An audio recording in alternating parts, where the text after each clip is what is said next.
मंगलमय मंगल करण वीतराग विज्ञान। नमो ताहि जाते भय अरहंतादि महान। करि मंगल करि हो महा ग्रंथ करण को काज। जाते मिले समाज सब पावे निज पद राज।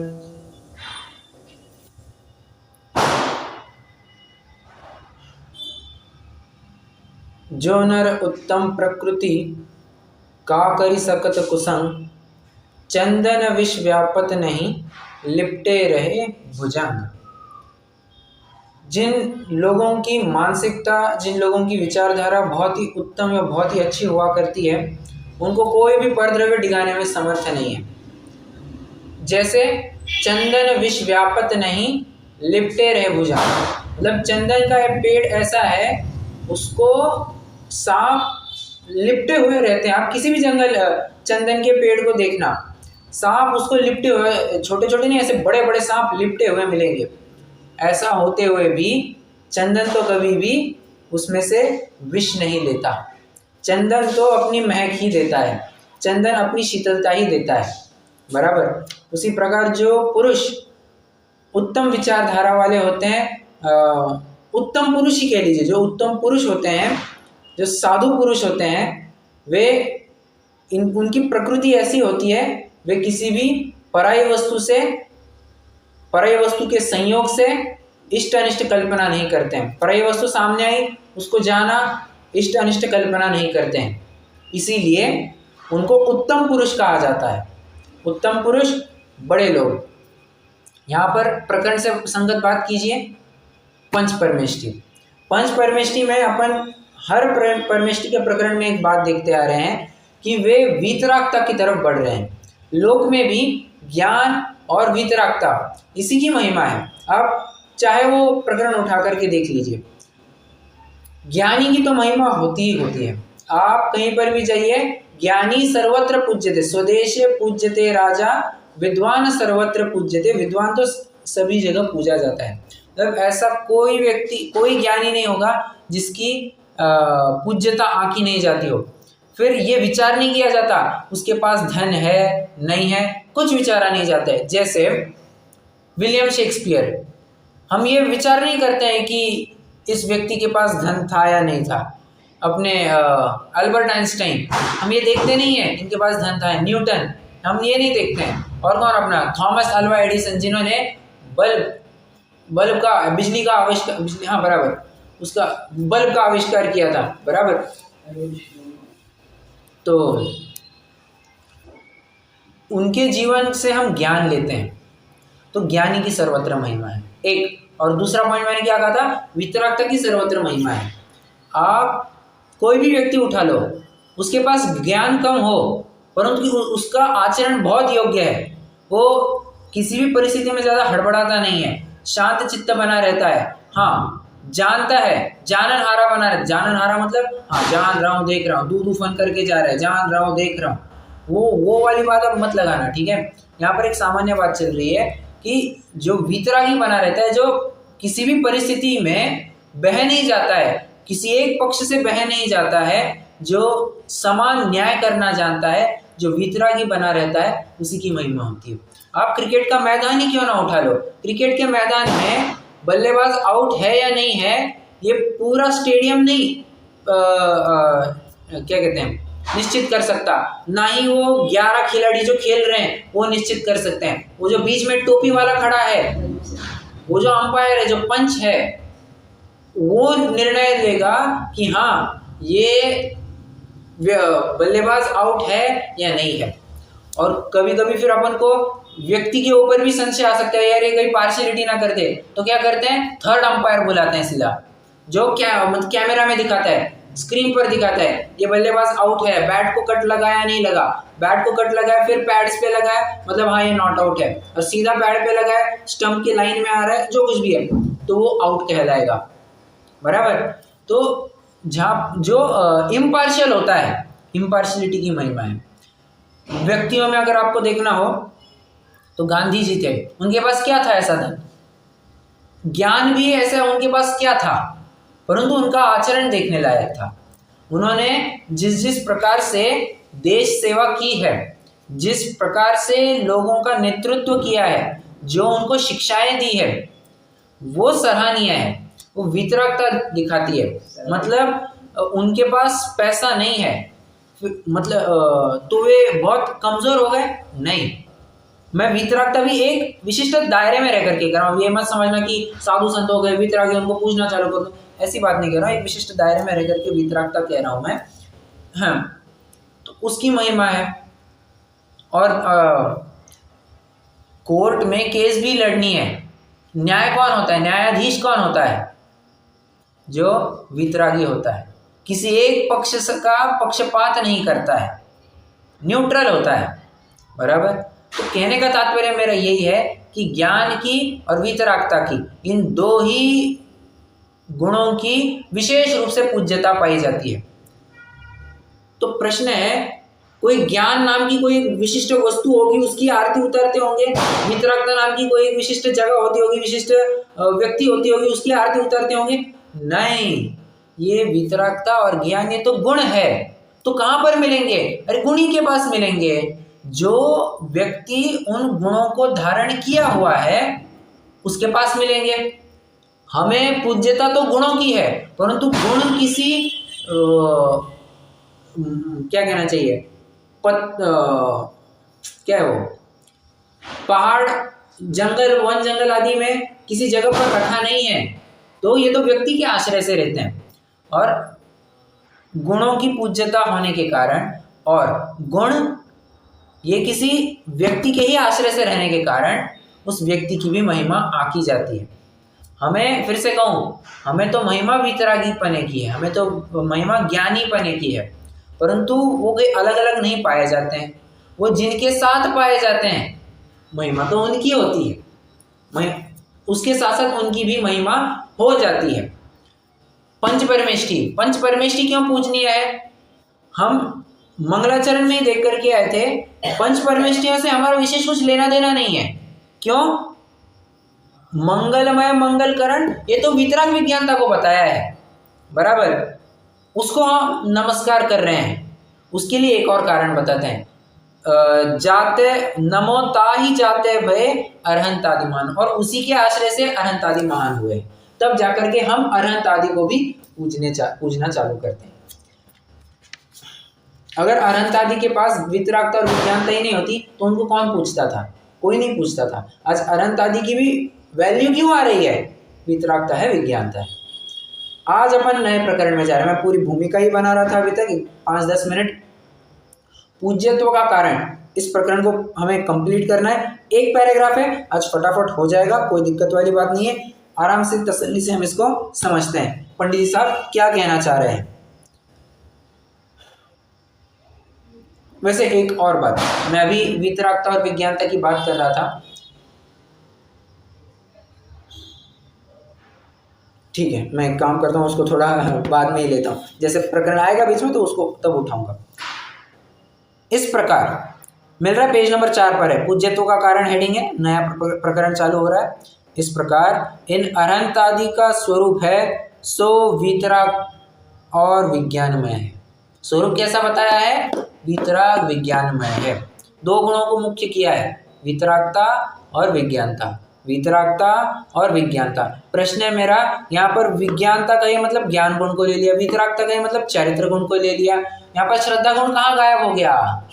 श्रद्धा गुण यहाँ पर कहाँ गायब हो गया? पता ना चला। बिना श्रद्धा के तो चारित्र आएगा ही नहीं, बराबर। तो और बिना श्रद्धा का ज्ञान भी नहीं आएगा। तो आपको पहले श्रद्धा अज्यूम करके चलना है। श्रद्धा हम मान के चल रहे हैं तुम्हारी सही है, बराबर। और वितरागता विज्ञानता का आधार भी ये सम्यक दर्शन ही है, हम इसको बिल्कुल भी भुला नहीं सकते हैं। परंतु यहाँ पर अभी हीरो ज्ञान और चारित्र को बनाया जा रहा है, तो श्रद्धा की बात यहाँ पर नहीं आएगी। श्रद्धा को थोड़ा गौन किया जाएगा, वितरागता और विज्ञानता को। और हाँ, लोक में भी वितरागता और विज्ञानता की महिमा है। श्रद्धा कौन किसकी देखने और किसी की श्रद्धा मतलब किसी का विश्वास कितना है ये हम थोड़ी ना देख सकते हैं। ये तो बहुत अंदर की बात हो गई कि तुम्हारा किसी व्यक्ति, किसी वस्तु, किसी काल, किसी क्षेत्र के ऊपर कितना विश्वास है, बराबर, तुम्हारा कितना फेथ है। तो ये प्रत्येक व्यक्ति का हम नहीं जान सकते। ज्ञान हम देख सकते हैं, हाँ इसको इतना ज्ञान है, वितरागता हम देख सकते हैं, अब ये चलायमान नहीं होता है, ये स्थिर बना रहता है, आदि आदि। उस ही के द्वारा अरहंतादिक स्तुति योग्य महान हुए हैं। इसका मैंने अभी अभी आपको पंक्ति बताई, मंगलमय मंगलकरण वीतराग विज्ञान और नमोता ही जाते भये अरहंतादिमान। अरहंतादि इसी की वजह से महान हुए हैं। 6 में बताना पंक्ति क्या है।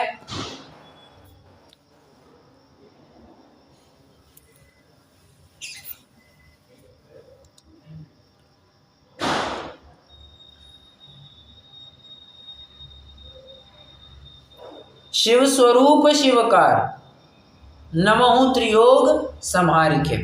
शिव स्वरूप शिवकार क्या करके वो यही कहना चाह रहे हैं, मंगलमय मंगलकरण। ठीक है,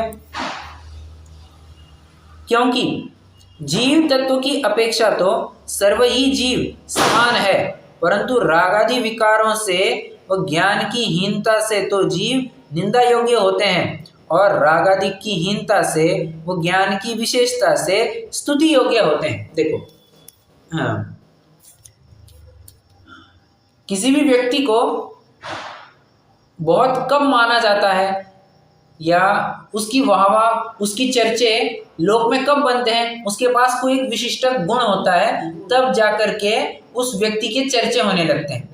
एकदम सीधा सरल एग्जांपल लेता हूं मैं, भाइयों और बहनों, ये कहकर के क्या होता है, वो वक्तृत्व कला, वो कहकर के वो मोदी का एक ब्रांड बन गया है, बराबर। अब क्या ना है, सबसे अमीर आदमी मुकेश अंबानी, उसके बाद वो विशिष्ट गुण है, गुण मतलब लोग की अपेक्षा कह रहा हूं मैं, वो एट्रीब्यूट है उसके पास, वो देश का सबसे अमीर आदमी है, बराबर। तो उसकी चर्चे चलने लगते कि देश का सबसे अमीर आदमी मुकेश अंबानी, ये सब बातें। तो उसी प्रकार अरहंत आदि के पास भी ऐसा क्या है, तो उनके पास वीतरागता है। गुण कौन सा है, वीतरागता है, विज्ञानता है। तर्क यहाँ पर वे स्वयं दे रहे हैं, कहते हैं कि देखो, लोक में ज्ञान की कमी से और राग की तीव्रता से निंदा होती है। जैसे बताना जरा, मैंने अभी क्या कहा, फिर से बताइए।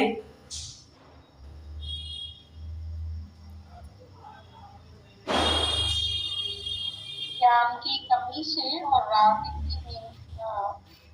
रागादि विकारों से जीव की निंदा होती है।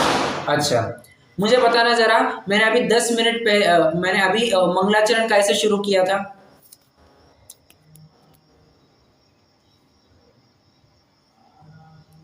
मंगल में मंगल नहीं, मंगलाचरण के बाद मैंने एक छंद बोला था ना, वो छंद कौन सा था, छंद बता पाएंगे?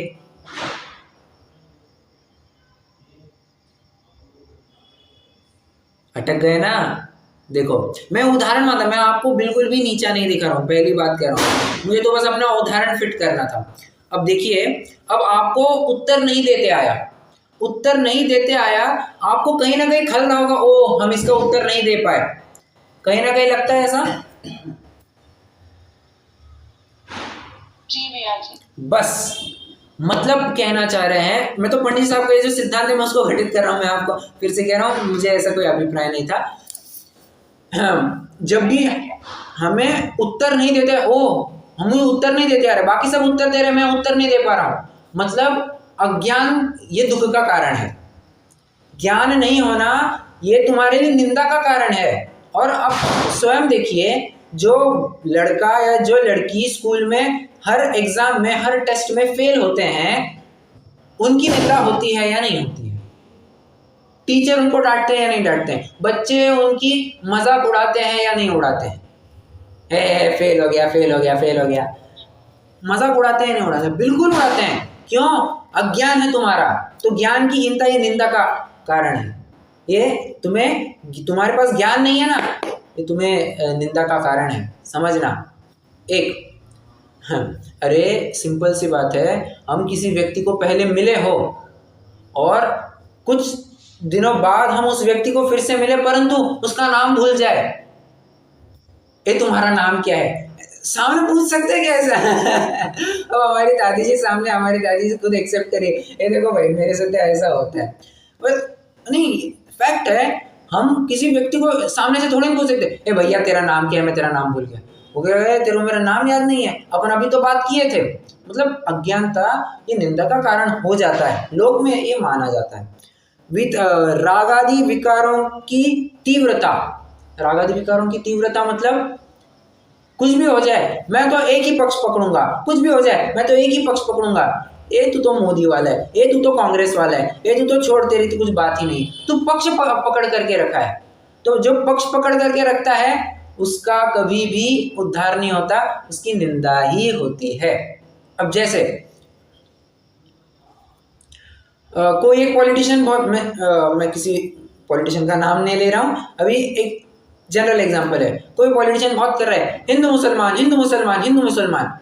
ये तू क्या हिंदू मुसलमान लगा रखा है? तू रागादि रागादि का मतलब तुझे किसी एक विशिष्ट संप्रदाय के प्रति राग हो गया, तुझे पूरे देश का उद्धार थोड़ी ना करना है, तुझे किसी विशिष्ट संप्रदाय का ही उद्धार करना है। नहीं, हम सबका उद्धार करेंगे, हम सबको इतना पैसा देंगे, हम सबको उतना पैसा देंगे, हम हर एक महिला के खाते में हर साल 1 लाख रुपया डालेंगे। भले आदमी तू छोड़ना, मतलब तू एक विशिष्ट संप्रदाय, विशिष्ट जाति को ही क्यों आगे बढ़ाना चाहता है? मतलब जब जैसे ही तुम किसी पक्ष की तरफ झुक जाते हो तुम्हारी निंदा चालू हो जाती है, और जो जितना तुम निष्पक्ष बने रहते हो उतनी तुम्हारी वैल्यू बनी रहती है। आज न्यायाधीश की भी इतनी वैल्यू क्यों है? वो निष्पक्ष बना रहता है। वकीलों की आज इतनी बदनामी क्यों होती है? क्यों वे पक्ष पकड़े रहते हैं।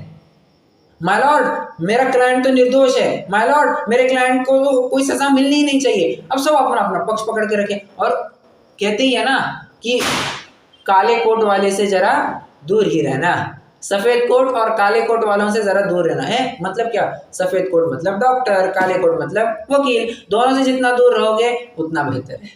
क्यों? इनका पक्ष बहुत बड़ा है। मैं एक और बात कहने वाला था कि ज्ञान की भी महिमा किस प्रकार आकी जाती है। पहले एक नारा चला था, जय जवान जय किसान।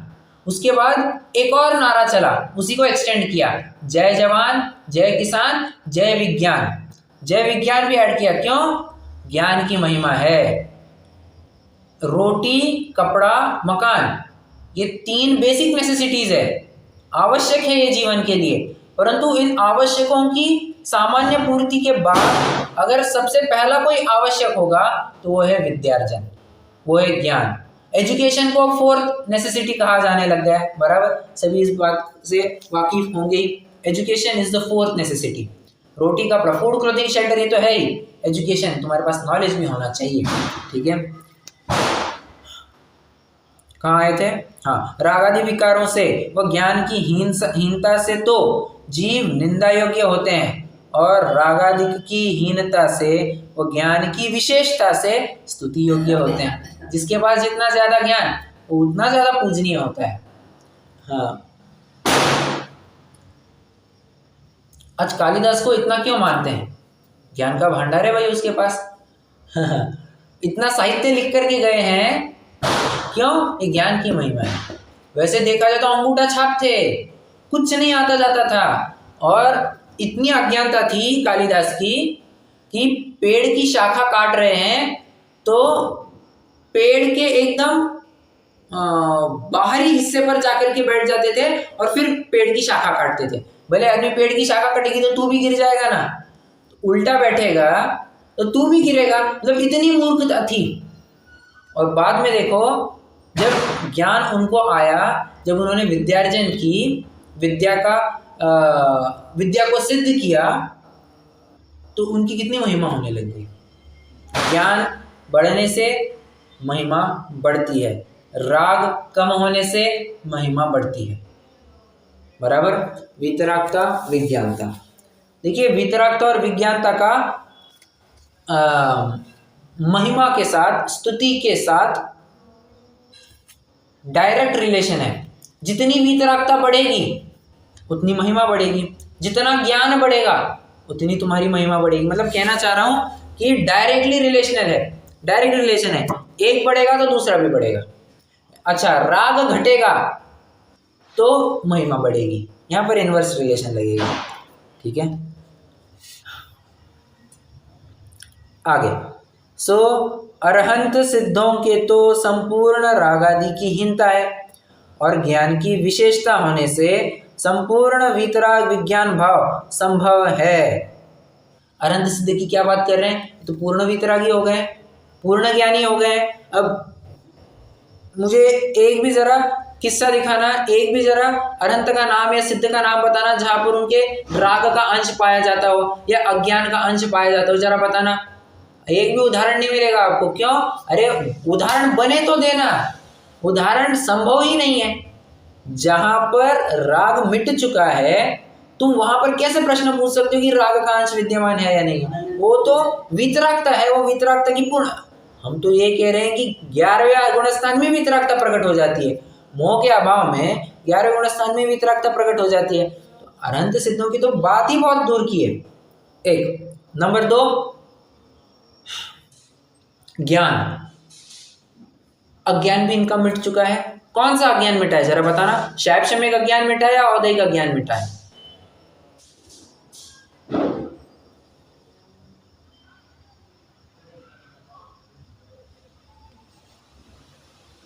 बताइए। शैव का ज्ञान दोनों ही मिट गए। कैसे, जरा एक्सप्लेन कर पाएंगे? आपका उत्तर तो बिल्कुल सही है।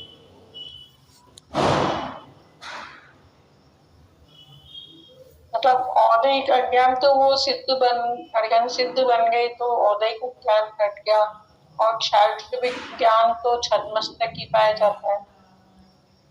छद्मस्तक के छद्मस्तक ही पाया जाता है। नहीं सारे तो आवरण हट गए। देखिए आपके दोनों स्टेटमेंट तो सेम ही लग रहे हैं, क्योंकि अरहंत बन गए मतलब ही छद्मस्तपना का अभाव हुआ। मतलब आपके दोनों स्टेटमेंट में से ये अर्थ निकल रहा है कि दोनों भी छद्मस्तों को होते हैं और दोनों का अभाव अरहंत होने पर ही होता है। तो ऐसा नहीं है। औदयिक अज्ञान ये 12वें गुणस्थान के अंत में खत्म होता है। औदयिक अज्ञान इज नथिंग बट ज्ञानावरण। औदयिक अज्ञान, अरे कर्म के उदय जनित जो अज्ञान है वो तो छद्मस्तों को सबको पाया जाता है, 12वें गुणस्थान तक पाया जाता है। जब तक तुम 13वां गुणस्थान अरहंत दशा प्रकट नहीं करोगे औदयिक अज्ञान पाया जाएगा। शैव शमिक अज्ञान मतलब क्या? देखो देखो देखो, नहीं जानने रूप अज्ञान। क्या कहा? ज्ञानावरण और दर्शनावरण वो नहीं नहीं नहीं, हाँ, नहीं जानने रूप अज्ञान ये औदयिक अज्ञान, और गलत जानने रूप अज्ञान सब शैव शमिक अज्ञान।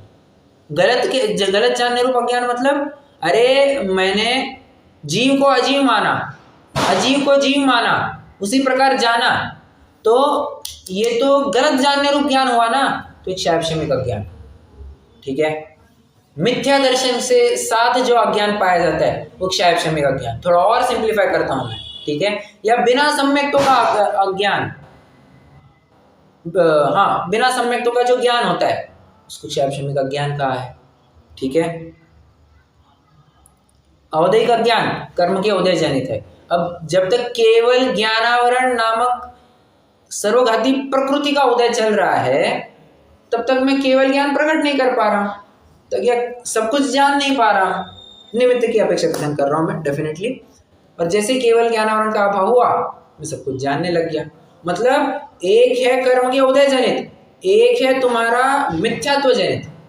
शैव शमिक अज्ञान ये मोहनीय से संबंध रखता है, औदयिक अज्ञान ये ज्ञानावरण से संबंध रखता है। अब कहते हैं इनके दोनों प्रकार के अज्ञान चले गए हैं, एक तो शैव शमिक अज्ञान भी गया और औदयिक अज्ञान भी। कितने जनों को क्लिष्ट हो रहा है, टफ लग रहा है? टफ लग रहा है बताइए, मैं फिर से एक्सप्लेन करूंगा।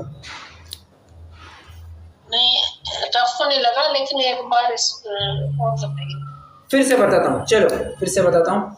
मैं ये कह रहा हूँ कि देखो, अज्ञान दो प्रकार के होते हैं। एक होता है शैक्षणिक अज्ञान, एक होता है औदैहिक अज्ञान। औदैहिक अज्ञान माने वो जो कर्म के उदय जनित पाया जाता है, ज्ञानावरण। सीधे से कहूँ तो ज्ञानावरण का जो उदय चल रहा है, उसकी वजह से जो हमें जानने में नहीं आ रहा है, वो औदैहिक अज्ञान हुआ। बराबर, ये चलता है 12वें गुण स्थान तक। हाँ बराबर ना। केवल ज्ञान आवरण का जब तक उदय चल रहा है, तब तक मेरा औदैहिक अज्ञान पाया जाएगा। और जैसे केवल ज्ञान आवरण का अभाव हुआ तो मैं केवल ज्ञान प्रकट करूंगा, औदैहिक अज्ञान मिट जाएगा। ठीक है, बराबर। और जो अपना शैक्षणिक अज्ञान हुआ, शैक्षणिक अज्ञान ये मोहनीय से संबंध रखता है, गलत जानने रूप अज्ञान। तुमने वस्तु का, किसी वस्तु को किसी वस्तु में मिला करके जाना, उसको जैसा है वैसा नहीं जाना, उसको वैसा नहीं माना, एक शैक्षणिक अज्ञान है। यह मिथ्यात्व के साथ संबंध रखता है, मोहनीय के साथ संबंध रखता है। इसका उदय या इसका सद्भाव तीसरे गुण स्थान तक ही पाया जाता है। चौथे गुण स्थान में शैक्षणिक अज्ञान नहीं होता है। ठीक है, क्यों? अरे सम्यक तो प्रकट कर लिया ना अभी, और सम्यक तो प्रकट होते से ही शैक्षणिक अज्ञान दूर हो जाता है। ठीक है जी, ओके। क्या प्रकरण चल रहा था? हाँ, अरहंत और सिद्ध। तो अरहंतों के, सिद्धों के दोनों प्रकार के अज्ञान मिट चुके हैं। बराबर, औदैहिक अज्ञान भी मिट चुका है, शैक्षणिक अज्ञान भी मिट चुका है, इसलिए उनकी विशेष पूज्यता है। आगे, और आचार्य उपाध्याय तथा साधुओं को एक देश रागादिक की हीनता और ज्ञान की विशेषता होने से एक देश वितराग विज्ञान संभव है। सिंपल सी बात है, जाहिर सी बात है, उनको पूरा वितरागपना तो नहीं आया है, परंतु वितरागता का अंश जरूर प्रकट हो गया है, तो एक देश वितरागता कहेंगे। कैसे? अरे 3 कषाय चौकड़ी के अभाव पूर्वक प्रकट हुई आत्मिक विशुद्धि, उसी को तो वितरागता कह रहे हैं।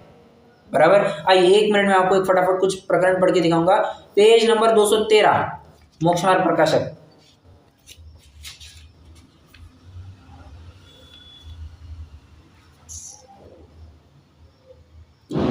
इसलिए बहुत क्या कहे, जिस प्रकार रागादि मिटाने का श्रद्धान हो वही श्रद्धान सम्यक दर्शन है, जिस प्रकार रागादि मिटाने का जानना हो वही जानना सम्यक ज्ञान है, तथा जिस प्रकार से रागादि मिटे वही आचरण सम्यक चारित्र है, ऐसा ही मोक्ष मार्ग मानना योग्य है।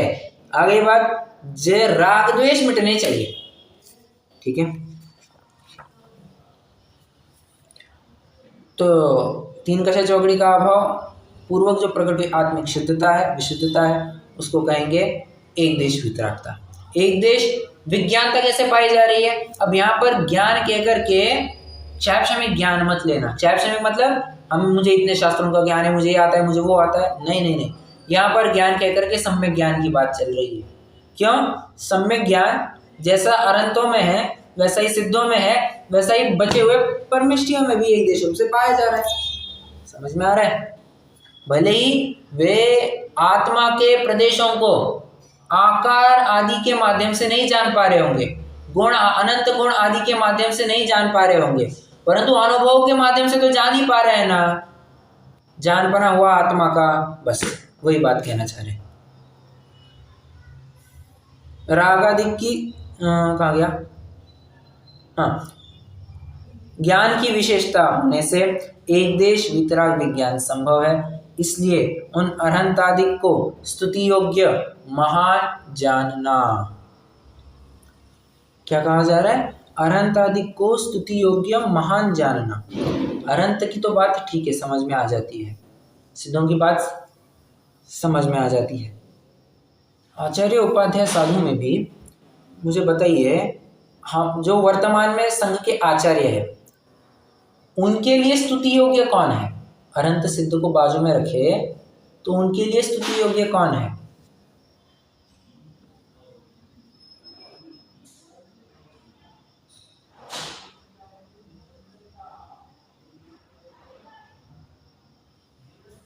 राग क्या? श्रावक आचार्यों के उपाध्याय, अरे साधुओं को तो श्रावक ही स्तुति करते। अरे मैं प्रश्न पूछ रहा हूँ, आचार्यों के लिए कौन स्तुति योग्य हो गया? आचार्य किसके लिए स्तुति योग्य नहीं, आचार्यों के लिए कौन स्तुति योग्य है, ये पूछना चाह रहा हूँ। अरहंत सिद्धि होगी ना, अरहंत सिद्ध हो गए, बराबर। अब अरहंत सिद्ध को भी जरा बाजू में कीजिए, तो कौन हो गया? अपनी आत्मा।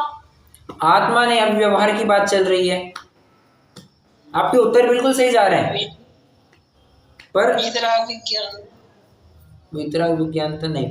देखिए, अरे सिंपल सी बात है, जो उनके पूर्व आचार्य रहे होंगे वे स्तुति योग्य कहलाएंगे, जो उनके पूर्व उपाध्याय हुए होंगे, जो उनके सीनियर्स रहे होंगे, वे कहलाएंगे इनके लिए स्तुति योग्य। अरहंत सिद्ध तो है ही, और स्तुति योग्य ये भी कहलाते हैं। और जानते हैं, जब भी क्या कहना चाहिए, स्तुति योग्य हो जाता है, मैं कुछ कहना चाह रहा था।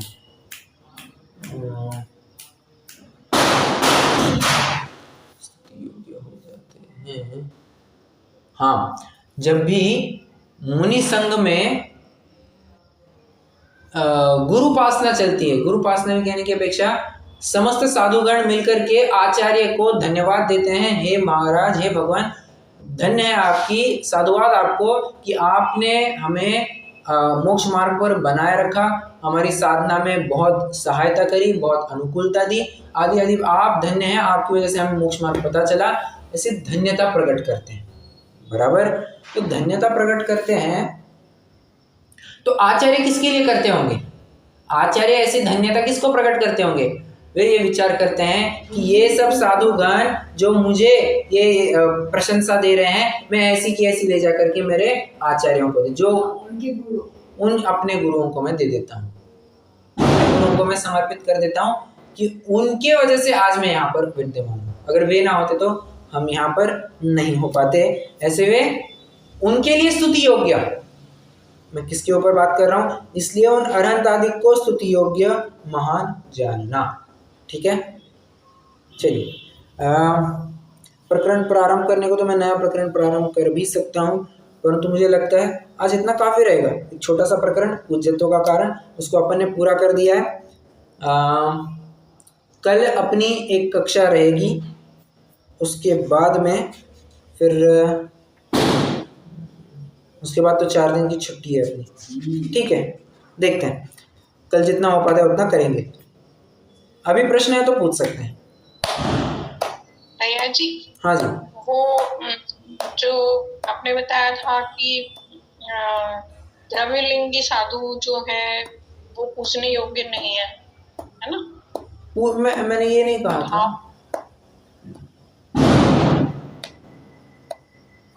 वे पूजने योग्य नहीं है, वैसा तो मैंने नहीं कहा था। भावलिंगी पूजने योग्य होते हैं, ऐसा मैंने सुना भी था। हाँ, बराबर।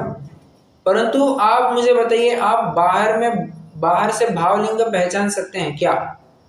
बाहर से भावलिंग तो नहीं पहचान सकते, इसलिए सच्चे मुनिपने की परीक्षा आप चरणानियोग के आधार से ही कर सकते हैं, और चरणानियोग के आधार से ही करनी चाहिए।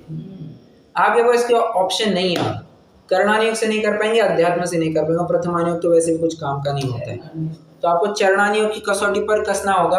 बराबर 28 मूल गुण दिख रहे हैं, हाँ तो झुक जाओ भाई, कोई दिक्कत नहीं है। 28 मूल गुण में से एक भी कम दिखा, एक क्या आधा भी कम दिखा, आउट, आप मुनि नहीं हो। बस इतनी सी बात है। नहीं, वो तो आजकल किसी में भी नहीं होते। उद्दिष्ट आहार वाला मैं देखती हूँ तो किसी में भी नहीं पाया जाता। ओके, तो आप और कुछ कहना चाह रही हैं? नहीं, मतलब जैसे उद्दिष्ट आहार नहीं पाया जाता तो फिर नहीं है ना वो। हाँ, नहीं ही बनेगा, नहीं ही बन पाएगा। हाँ, ये उद्दिष्ट आहार तो महाराजों की कमी थोड़ी है, तो श्रावकों की कमी ज्यादा चल रही है। क्या उद्दिष्ट आहार एक दोष को ले तो वो महाराजों की अपेक्षा,